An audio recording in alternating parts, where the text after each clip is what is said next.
नमस्कार दर्शक बंधु, आज जुलाई 17 तारिख गुरुवार। आज दिन जाकर टॉप 10 गुरुत्वपूर्ण खबर उपरे आसंतु नजर पकेइबा। देश विदेश आरंभ करी ओडिशार समस्त गुरुत्वपूर्ण खबर जानी परिबे एही चैनल माध्यम रे। हेले ता पूर्वरु चैनल रे नुआ आसीथिले चैनल को सब्सक्राइब करी पाखरे थिबा बेल आइकन को ऑन करी दियंतु एवं आपण केउ जिल्लारु हमर एही वीडियो को देखुछंती कमेंट रे निश्चय लिखंतु। तेबे आसंतु संपूर्ण खबर उपरे नजर पकेइबा। आजिर प्रथम खबर नंबर 1, रसिकिया समीर सारंक वीडियो भाइराल, जना पड़िला असल सत। भाइराल हैला रसिकिया सारंक वीडियो भाइराल पर जना पड़ी असल सत। एफएम छात्री सौम्या को मृत्यु खबर सारा ओडिशा रे चहल पकाइछि। एही घटना रे विरोधी सरकार को घेरीथिबा बेले अकल रे पड़िछि भाजपा सरकार। सेपटे पदा को आसीछि रसिकिया समीर सारंक वीडियो। जळिबा दिन कॉलेज प्रिंसिपल ऑफिस रे बसिथिला बड़ बैठक। एही बैठक रे सौम्या समेत वरिष्ठ अधिकारी पुलिस और समीर सार मध्य उपस्थित थिले। एही समय रे सौम्या और समीर को मध्य रे प्रबल जुक्तितर्क देखिବାକୁ मिलिथिला। प्रिंसिपल को आगे निज स्वाभिमान टिके बंचेबा पई एचओडी समीर सार को मध्य छाड़ी नथिले सौम्या। प्रतिटी प्रश्नर निर्भर भावे उत्तर देबा सह सीधासळख काउंटर मध्य करथिले। वीडियो भाइराल पर एबे राज्य रे चहल सृष्टि करिछि, कारण प्रिंसिपल ऑफिस रो एही वीडियो अनेक किछि खुलासा करूछि। समीर सार व्यवहार कथबार्तारू अनेक किछि बारी होई पडुछि। जना पडुछि सार दोष मानुछंती ना रागी कि मध्य मन भितरे कुहुळुछंती। बैठक रे समीर को आडू आंगुठी देखाई निर्भर सौम्या कहउछंती, दिने मु क्लास आसीथिली, मते जानी सुनी ठिया कराई देइथिले। क्लासरूम को भी छाडिलेनी, मते मानसिक निर्यातना देउथिले। एही कथारे समीर सार भूल मागिबा सह एपरि व्यवहार आ करिबे नै बोली कहिथिले। नंबर 2, केंद्र सरकारक बड़ निष्पत्ति, पीएम धन धान्य कृषि योजना को मिलिला कैबिनेट मंजूरी। प्रतिवर्ष खर्च हेबो 24 कोटी टंका। केंद्र कैबिनेट 36 टी योजना को मिश्रण करी प्रतिवर्ष 24,000 टंका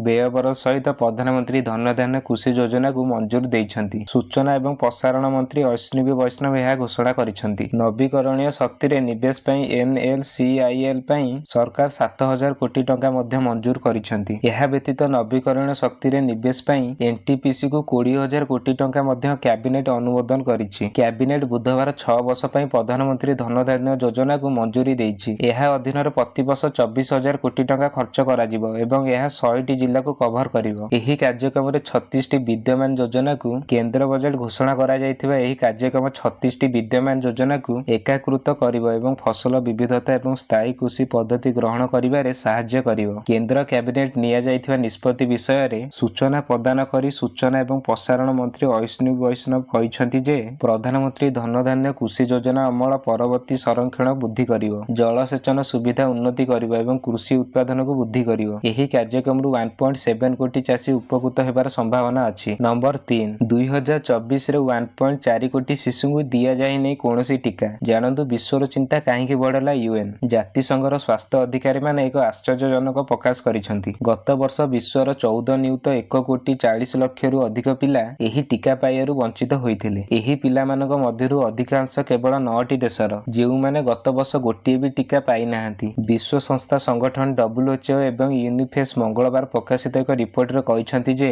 1 वर्षरु कम बयसर 89% पिलांकु डिप्थेरिया, टिटानस एवं हुप कासर प्रथम डोज दिया जाइछि। सेही समय रे 85% पिला समस्त 3टी डोज पाइछंती। एही संख्या 2023 पाखापाखि यूएन रो स्वास्थ्य अधिकारी अनुଯାयी अंतर्जातीय सहायता बंधा हेबा जोगु एही संख्या चलित वर्ष ह्रास होई पारे। प्रकृत रे अमेरिका राष्ट्रपति डोनाल्ड ट्रम्प क्षमता को आसीबा मात्रे WHO को पांठी देबा बंद करि दैछंती, जहा जोगु वर्तमान अनेक पिला टीका पाइबारु वंचित होई पारंती। जाति संघ अनुଯାयी डिप्थेरिया, टिटानस एवं हुप कास पई प्रतिवर्ष 35/50 लाख जीवन रक्षा करा जाय। WHO निर्देशक जेनरल टेड्रस आधामानक अनुଯାयी पांठी बंद हेबा एवं टीका विषय रे द्वंद्व प्रसारित हेबा जोगु दशंधि धरी चलिथिबा प्रगति विवाद रे पड़िछि। तथ्य अनुଯାयी गत वर्ष 14 नियुतरु अधिक पिला गोटिए भी टीका पाइ नथिले। 52% पिला केवल 9 टी देशर। एही तालिका रे Nigeria, Bharat, Sweden, कंगो, Ethiopia, Yemen, Afghanistan, Angola एवं इंडोनेशिया अंतर्भुक्त। स्वास्थ्य विशेषज्ञ अनुଯାयी अति कम रे 95% लोकन को टीका मिलिबा दरकार। तथापि WHO अनुଯାयी एहार हार मात्र 60%। एही कारण प्राय 3 दशंधि पर अमेरिका रे फुणी मिलिमिला देखादेला। नंबर 4, एही योजना करिदब लक्षपति। 21 वर्षर झियो होई पारिबो 71 लक्षर मालिकाणी। एही सरकारी योजना करिदब लक्षपति। आपनक झियो 21 वर्षर हेबा मात्रे पाइबे 71 लक्ष टंका। झियो मानकर सुरक्षा, सशक्तिकरण एवं शिक्षा पई सरकार अनेक योजना करिसंती। जदि आमे आर्थिक सुरक्षा विषय कथा बा, तेबे मोदी सरकारଙ୍କର एही योजना बहुत लोकप्रिय, जहा झियोंक शिक्षा ठारू आरंभ करी विवाह खर्च पई सब किछि पई बहुत सहायक। आज्ञा हाँ, सुकन्या समृद्धि ଯୋଜନା ଯେଉଁଥିରେ ନିୟମିତ ନିବେଶ କଲେ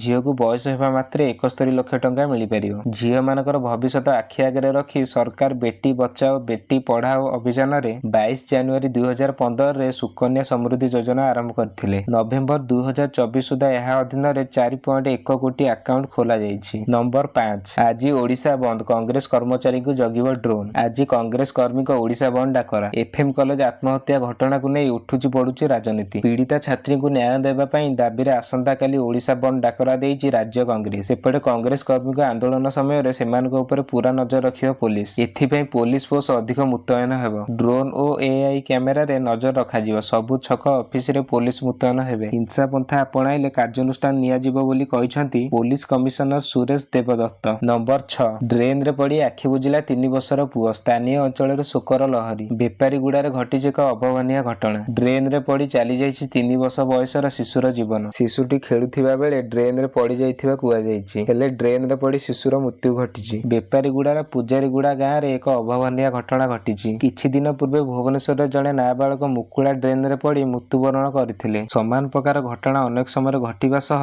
ବଡ଼ ଅଘଟଣ ମଧ୍ୟ ଘଟୁଥିବା ଦେଖିବାକୁ ମିଳିଛି। ସରକାର ଏହି ଦିଗକୁ ଦୃଷ୍ଟି ଦେଇ କଠୋର ପଦକ୍ଷେପ ଗ୍ରହଣ କରିବା ଆବଶ୍ୟକ। ନମ୍ବର 7 ପାର୍ବଣ ଋତୁରେ ଆସିବ ଲକ୍ଷ ଲକ୍ଷ ନୂତନ ନିଯୁକ୍ତି। ଜାଣନ୍ତୁ କେଉଁଠାରେ ରହିବ ଅଧିକ ସୁଯୋଗ। ଏହି ବର୍ଷ ପାର୍ବଣ ଋତୁରେ ଆସିବ ଲକ୍ଷ ଲକ୍ଷ ନିଯୁକ୍ତି ସୁଯୋଗ। ଏଡିକୋ ଇଣ୍ଡିଆ ରିପୋର୍ଟ ଅନୁଯାୟୀ 2025ର ଦ୍ୱିତୀୟ ଅଧ୍ୟାୟରେ 2.16 ଲକ୍ଷରୁ ଅଧିକ ନିଯୁକ୍ତି ସୃଷ୍ଟି ହେବାର ଆଶା କରାଯାଉଛି। ଏହା ଗତ ବର୍ଷ ତୁଳନାରେ 15-20% ବୃଦ୍ଧି ହେବ। ଖବର ଅନୁଯାୟୀ retail, e commerce, BFSI, logistic, hospitality, travel, FMCG ଭଳି କ୍ଷେତ୍ରଗୁଡ଼ିକରେ ପାର୍ବଣ ଋତୁରେ ସର୍ବାଧିକ ନିଯୁକ୍ତି ସୁଯୋଗ ବାହାରିବ। ରିପୋର୍ଟ ଅନୁଯାୟୀ ରକ୍ଷାବନ୍ଧନ, ଦଶହରା, ଦୀପାବଳି, ସିଜନାଲ ସେଲ୍ସ ଏବଂ ୱେଡିଂ ସିଜନକୁ ଦୃଷ୍ଟିରେ ରଖି କମ୍ପାନୀଗୁଡ଼ିକ ପୂର୍ବରୁ ନିଯୁକ୍ତି ଚକ୍ରକୁ ତ୍ୱରାନ୍ୱିତ କରିସାରିଛନ୍ତି। କେଉଁ ସହରରେ ନିଯୁକ୍ତି ସୁଯୋଗ ବାହାରିବ? ଯେଉଁ ମହାନଗରଗୁଡ଼ିକରେ ଋତୁକାଳୀନ ଚାକିରି ସର୍ବାଧିକ ଦେଖାଯିବ, ଗତ ବର୍ଷ ତୁଳନାରେ ଏଠାରେ 19% ଅଧିକ ଚାକିରି ହେବାର ସମ୍ଭାବନା ଅଛି। ନମ୍ବର 8 ଫ୍ରି ରାସନ ହୋଇପାରେ ବନ୍ଦ, ଶୀଘ୍ର କରିଦିଅନ୍ତୁ ଏହି କାମ। ମୋଦି ସରକାର ଜାରି କଲେ ନୂଆ ଗାଇଡଲାଇନ। ଏବେ ଭାରତର ଜନସଂଖ୍ୟା 140 କୋଟିରୁ ଅଧିକ।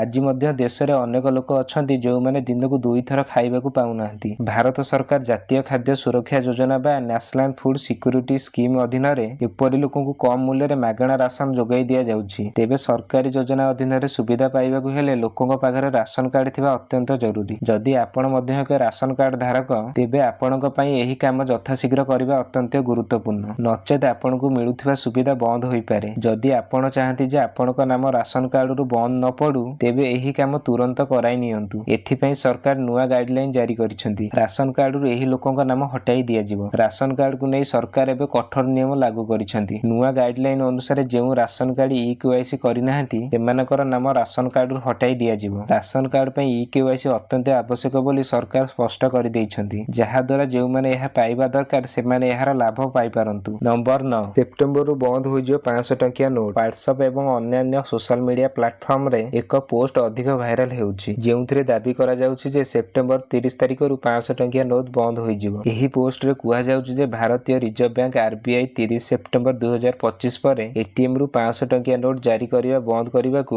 ନିର୍ଦ୍ଦେଶ ଦିଆଯାଇଛି। ପୋଷ୍ଟରେ ଏହା ମଧ୍ୟ ଦାବି କରାଯାଉଛି ଯେ ଏବେଠାରୁ କେବଳ 200 ଟଙ୍କିଆ ଏବଂ 100 ଟଙ୍କିଆ ନୋଟ୍ ଏଟିଏମ୍ରେ ଉପଲବ୍ଧ ହେବ। କୁହାଯାଉଛି ଯେ ଆରବିଆଇ ସମସ୍ତ ବ୍ୟାଙ୍କକୁ ସେପ୍ଟେମ୍ବର 25 ଶେଷ ସୁଦ୍ଧା ଏଟିଏମ୍ରୁ 500 ଟଙ୍କିଆ ନୋଟ୍ ଜାରି କରିବା ବନ୍ଦ କରିବାକୁ ନିର୍ଦ୍ଦେଶ ଦେଇଛି। ଏହି ପୋଷ୍ଟ ପ୍ରକାଶ ପାଇବା ମାତ୍ରେ ହଇଚଇ ସୃଷ୍ଟି ହୋଇଥିଲା। ଭାଇରାଲ ପୋଷ୍ଟରେ କରାଯାଇଥିବା ଏହି ଦାବିକୁ ଖଣ୍ଡନ କରିବା ପାଇଁ ସରକାର ତୁରନ୍ତ କାର୍ଯ୍ୟାନୁଷ୍ଠାନ ଗ୍ରହଣ କରିଛନ୍ତି। ନମ୍ବର 10 ଆସିଲା ତାରିଖ। ଏହି ଦିନ ମହିଳାଙ୍କ ଖାତାକୁ ଆସିବ ସୁଭଦ୍ରା ଟଙ୍କା। ରାଜ୍ୟର କୋଟିଏରୁ ଅଧିକ ମହିଳାଙ୍କ ଖାତାକୁ ଆସିବ ସୁଭଦ୍ରା ଯୋଜନାର ତୃତୀୟ କିସ୍ତି ଟଙ୍କା। ଏନେଇ ତାରିଖ ଘୋଷଣା କରିଛନ୍ତି ରାଜ୍ୟ ସରକାର। ପୂର୍ବରୁ 2ଟି ପର୍ଯ୍ୟାୟରେ 10,000 ଟଙ୍କା ମିଳିସାରିଛି। ଆଉ କିଛି ଦିନ ପରେ ସୁଭଦ୍ରା ତୃତୀୟ କିସ୍ତି ଟଙ୍କା ହିତାଧିକାରୀଙ୍କ ଖାତାକୁ ଆସିବ। ସରକାରଙ୍କ ଘୋଷଣା ଅନୁସାରେ ରାକ୍ଷୀ ପୂର୍ଣ୍ଣିମା ଅର୍ଥାତ୍ ଅଗଷ୍ଟ 9 ତାରିଖରେ ତୃତୀୟ କିସ୍ତି ଟଙ୍କା ମିଳିବ। ଅର୍ଥାତ୍ 15,000 ଟଙ୍କା ଖାତାକୁ ଆସିବ, କିନ୍ତୁ କେବଳ ଯୋଗ୍ୟ ହିତାଧିକାରୀ ହିଁ ପାଇବେ। ଅଯୋଗ୍ୟ ହିତାଧିକାରୀ ଆବେଦନ କରିଲେ ନାଁ କାଟିଦେବେ ସରକାର। 2ଟି କିସ୍ତି ଟଙ୍କା ମାର୍ଚ୍ଚ 8 ତାରିଖରେ ମହିଳାଙ୍କ ଖାତାକୁ ଆସିଥିଲା। ଏହାପରେ ଆସନ୍ତା ରାକ୍ଷୀ ପୂର୍ଣ୍ଣିମାରେ ତୃତୀୟ କିସ୍ତି ପ୍ରଦାନ କରାଯିବ ବୋଲି ଉପମୁଖ୍ୟମନ୍ତ୍ରୀ ପ୍ରଭାତୀ ପରିଡ଼ା ସୂଚନା ଦେଇଥିଲେ। ସୁଭଦ୍ରା ଯୋଜନାରୁ ଯେପରି କୌଣସି ଯୋଗ୍ୟ ହିତାଧିକାରୀ ବଞ୍ଚିତ ନ ହୁଅନ୍ତି, ସେଥିପାଇଁ ଘର ଘର ବୁଲି ହିତାଧିକାରୀଙ୍କୁ ଚିହ୍ନଟ କରାଯିବ ବୋଲି ଉପମୁଖ୍ୟମନ୍ତ୍ରୀ ପ୍ରଭାତୀ ପରିଡ଼ା କହିଥିଲେ। ଭିଡ଼ିଓକୁ ସମ୍ପୂର୍ଣ୍ଣ ଭାବେ ଦେଖିଥିବାରୁ ଆପଣଙ୍କୁ ଧନ୍ୟବାଦ। ଯଦି ଆପଣ ଏଇଭଳିଆ ଲାଟେଷ୍ଟ ବ୍ରେକିଂ ନ୍ୟୁଜ୍ ଦେଖିବାକୁ ଚାହାନ୍ତି, ତେବେ ଆମ ଚ୍ୟାନେଲ ସହ ଯୋଡ଼ି ହୋଇ ରୁହନ୍ତୁ। ଚ୍ୟାନେଲକୁ ସବସ୍କ୍ରାଇବ କରି ପାଖରେ ଥିବା ବେଲ୍ ଆଇକନକୁ ଅଲ୍ ଉପରେ କ୍ଲିକ୍ କରିବାକୁ ଜମାରୁ ବି ଭୁଲିବେ ନାହିଁ। ଯଦି ଆପଣ ଅଲ୍ ଉପରେ କ୍ଲିକ୍ କରିବେ, ତାହେଲେ ତାହେଲେ ଆପଣ ଆମ ଚ୍ୟାନେଲ୍ ମାଧ୍ୟମରେ ସବୁବେଳେ ଲାଟେଷ୍ଟ ବ୍ରେକିଂ ନ୍ୟୁଜ୍ ଦେଖିପାରିବେ ଆଉ ସବୁବେଳେ ସଠିକ୍ ସୂଚନା ଆମ ଚ୍ୟାନେଲ୍ ମାଧ୍ୟମରୁ ପାଇପାରିବେ।